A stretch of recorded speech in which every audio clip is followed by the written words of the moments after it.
My cheating fiancé texted a week before the wedding. Remind me of the date? I replied, don't worry about it. Then I canceled the wedding and used the deposit for a freedom party. Minutes later, her father was screaming on the phone after her card was declined. I'm Matthew, 32 male. I feel like I need to write this all down to prove to myself that it actually happened. It all started last Tuesday, T-7 days until the wedding. I was sitting at my desk, surrounded by seating charts and vendor contracts, trying to wrangle the final details of what was supposed to be the best day of my life. For the past year, my relationship with my fiancée, Lisa, 29, had felt off. There was a distance I couldn't bridge. Late nights she was vague about, her phone guarded like it was the key to a fortress. Every time I tried to talk about it, she'd turn it around on me. I was being insecure. I was letting the wedding stress get to me. I loved her, so I chose to believe her. The wedding planning itself was a second full-time job, mostly because her parents, Anthony and Margaret, viewed our marriage as their personal social event. Their taste was impeccable and incredibly expensive. I was footing the majority of the bill, a fact they were more than happy to leverage. To make things easier, I had added Lisa as an authorized user to one of my credit cards, designated strictly for wedding expenses. That was my first mistake. So Tuesday afternoon, my phone buzzes, a text from Lisa. I was expecting a question about flowers or music. What I got knocked the wind out of me. Hey, random question lol, but remind me of the date for the wedding again. I read it once, then twice. My heart didn't just sink, it plummeted. It felt like the floor had vanished beneath my feet. There was no follow-up text. No JK, it was real. This wasn't just forgetting a detail. This was the sign of someone so profoundly disengaged, so utterly absent from our shared life, that she didn't know the date of her own wedding. A week away. My first feeling wasn't anger. It was a dizzying, sickening wave of vertigo. I stumbled to the kitchen and gripped the counter, my knuckles white. There has to be another explanation, I thought. A weird joke? A typo? But I knew. In my gut, I knew this was the key to the locked room I'd been too scared to open for the last year. For 5 years, I had respected her privacy. But standing there with that text burning a hole in my mind, respect felt like a luxury I could no longer afford. I walked on unsteady legs to the living room where our shared tablet was charging. Her phone was synced to it. My hand was trembling so much I mistyped her password twice. On the third try, it opened. Her message history came up, and there it was. A long thread with a man named Daniel. I scrolled, my breath catching in my chest. It was all there, months of it. Plans for secret meetups, photos I'll never be able to unsee. Talk of their future. One message from him sent the night before read, "You really going through with this wedding? Just leave him already." Her reply, sent less than an hour before she texted me, sealed it. I have to. It's too complicated to explain, but after, it'll be our time, I promise. The sickness I felt turned into something else. The chaotic, churning emotions inside me began to cool, to crystallize into a single, hard point of clarity. It was the kind of calm that comes after the storm has already destroyed everything. The damage was done. All that was left was to deal with the wreckage. My hands were steady now. My first action was to reply to her text. Don't worry about it. My second action was to call the venue. A beautiful, historic estate that cost a fortune. I spoke to the manager, Betty. My voice was hollow, but polite. I explained the wedding was canceled. She was professional, expressing sympathy before gently reminding me that the $20,000 deposit was, per the contract, strictly non-refundable. She did say, however, that I retained a venue credit for that amount, valid for 1 year, that could be used for any future event. At that moment, I couldn't imagine ever throwing a party again. I just said thank you, I'll keep that in mind, and ended the call. My third action was to call my credit card company. I told the representative that my card had been compromised and that an authorized user needed to be removed immediately. I gave her Lisa's name. She confirmed Lisa's card would be declined from that moment forward and that a new card with a new number was on its way to me. I then began the heartbreaking process of calling my parents, my sister, and my groomsmen to tell them the wedding was off. Before I could get through that list, my phone rang. The caller ID was Anthony. I took a deep breath and answered, "Hello? Matthew, what in God's name is going on?" It wasn't a question. It was an accusation, fired through the phone at full volume. Margaret's card was just declined. Declined at the tailor's. She was paying for my final fitting. Are you trying to humiliate us? I held the phone an inch from my ear. Hello, Anthony, I said, my voice devoid of any emotion. There's no stunt. The wedding is canceled. That card was for wedding expenses. There is no wedding. The card is no longer active. There was a strangled, sputtering sound. What do you mean canceled? You can't just cancel. We have people flying in. The announcements have been made. Yes, I can, I said, the cold clarity holding me steady. It's done. I hung up before he could respond. The silence in my apartment was deafening. I walked to the window and looked out at the city lights, not really seeing them. The adrenaline was fading, leaving a vast, empty space behind. The storm was just beginning. Update 1. Thank you all for the comments and DMs. I've read every one. It's strange how messages from strangers on the internet can make you feel less alone, but they do. The 24 hours after my original post were a siege. My phone was bombarded with calls and texts from Lisa, her parents, her siblings, her aunts. I put it on Do Not Disturb and let them scream into the void. Lisa eventually came to my apartment and banged on the door for nearly an hour. I sat on my couch, listening. The cycle was predictable. Pleading, Matthew, baby, please talk to me. Confusion, I don't understand what's happening.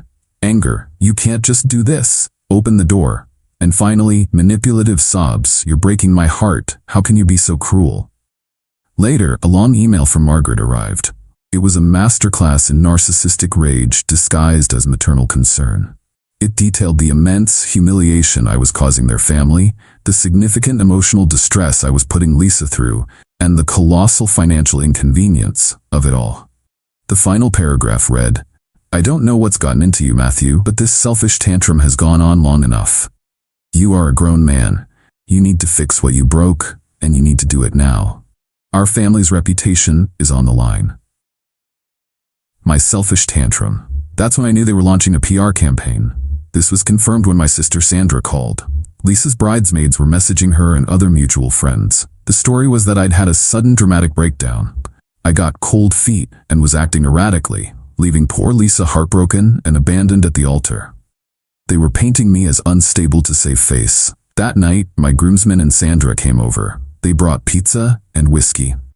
We sat around my living room, and for the first time, I let it all out. They didn't just offer platitudes, they got angry for me. My best man Mark pointed at the phone, which was still lighting up intermittently.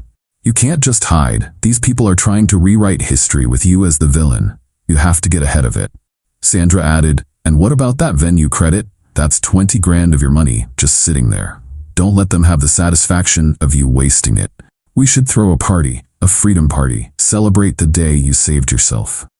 The idea, which seemed insane to me hours before, suddenly felt right. It felt like taking back the narrative. The next morning, I called Betty at the venue.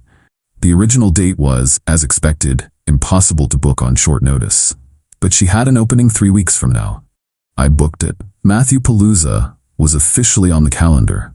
Fueled by a new resolve, I spent the rest of the day on a different kind of project. I wasn't just going to defend myself. I was going to get a full accounting of the wreckage. I spent hours combing through the last 6 months of my credit card statements. The wedding expense card. The charges were staggering. Thousands of dollars at high-end spas, boutiques, and restaurants that had nothing to do with any wedding. Then I found it. A charge from 3 weeks ago. A high-end furniture gallery. The amount was $9,000. I called the gallery, gave them my name and the transaction date. The clerk was very helpful. Ah, yes, Mr. My last name, she said. The dining set. It's a beautiful piece. Your mother-in-law, Margaret, said it was a surprise wedding gift for your new home. Delivery is scheduled for the week after the wedding. She bought herself a $9,000 dining room set on my card and was going to pass it off as her gift to us. The sheer audacity was breathtaking. I canceled the order immediately. This was the final piece of evidence I needed. My quiet, calm anger returned, but this time it was focused. This wasn't just about infidelity anymore. This was a calculated financial extraction. I knew they wouldn't stop. Their campaign to paint me as the villain would only escalate. It was time to show them I had receipts, both literal and figurative. Update 2. The situation has escalated. The smear campaign continued, and I started getting texts from numbers I didn't recognize. Friends of Lisa's parents, telling me how disappointed they were in my immature behavior. They were trying to pressure me from all sides. So I moved forward with my plan. But it had to be smart. It had to be legally sound. My sister's friend, who is a paralegal, gave me some advice over the phone. You can't hold their property hostage. That's illegal, she said. But returning gifts is proper etiquette. Informing the gift givers of the circumstances is your prerogative, and suing for documented expenses is your legal right. What you do with that information is up to you. Her words gave me a new, much better idea. Not raw revenge. Strategic justice.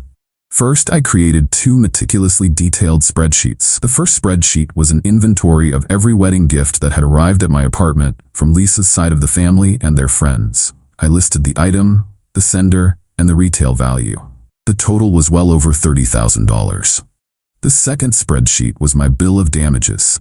It listed every single non-refundable deposit and personal expense I had incurred based on a direct, documented request from Lisa or her parents. I had the emails and texts to back up every line item. The $5,000 non-refundable deposit for the specific band Margaret insisted on. Darling, we can't have just any band.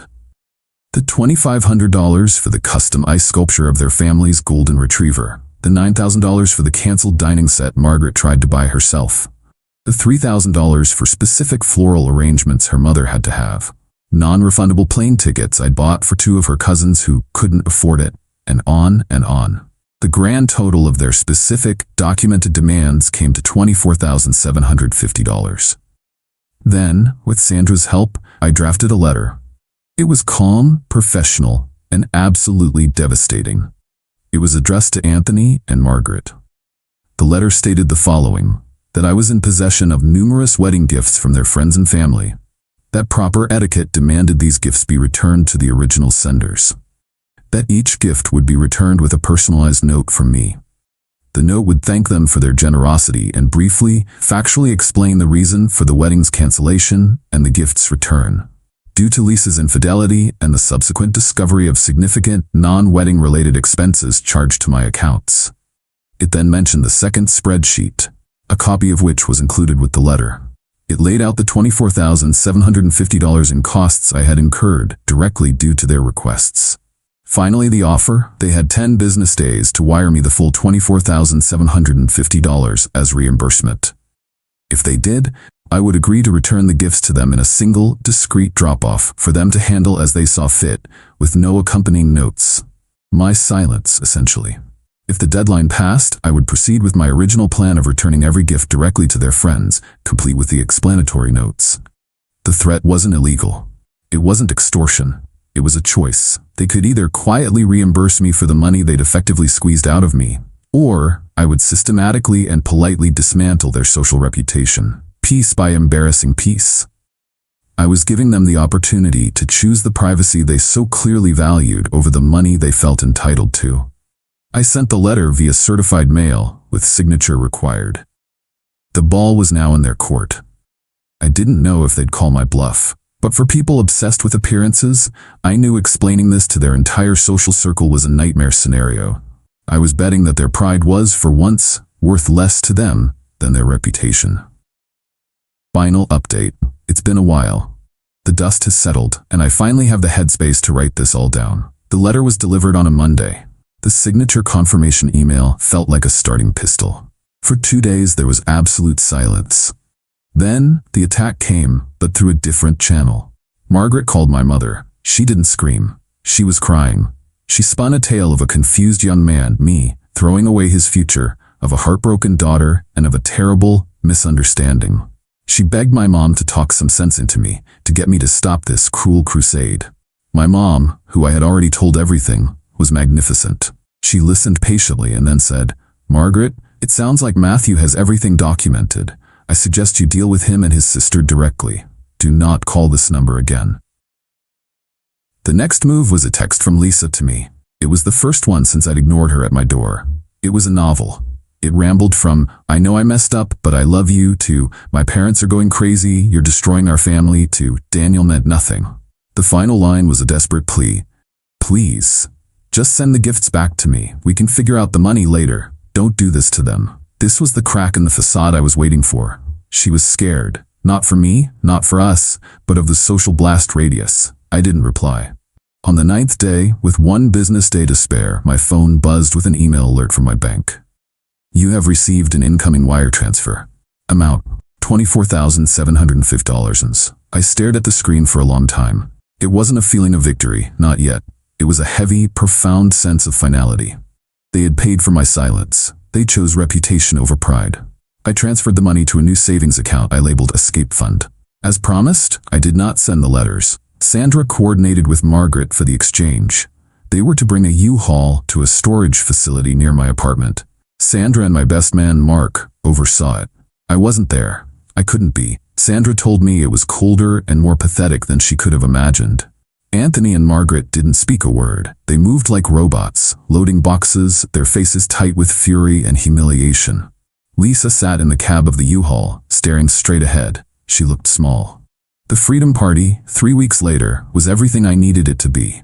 It wasn't a wild rager. It was a gathering in that same beautiful ballroom, but filled with warmth and genuine support. We used the credit. I gave a short toast, not about betrayal, but about gratitude for true friendship. It was the first day I felt genuinely light. I haven't heard from them since the exchange. Through mutual acquaintances, I've heard that Lisa and Daniel are living together, but it's far from the romantic escape she'd pictured. The truth, in hushed tones, got out. My surgical strike worked. I never had to detonate the bomb, but they knew it was real. Their family is still navigating the social fallout. As for me, the healing is a process. I'm in therapy, untangling the last 5 years. Some days are still heavy. But I took the Escape Fund and booked a 2-week trip to a place with mountains and no cell service. I needed to stand on solid rock for a while. The experience taught me a hard lesson about listening to my gut and that sometimes the most satisfying justice isn't loud and explosive, but quiet, precise, and documented. I'm scarred, but I'm free. And I'm finally, truly okay. Thank you all for being a part of this bizarre chapter. It's time to close this account and start the next one.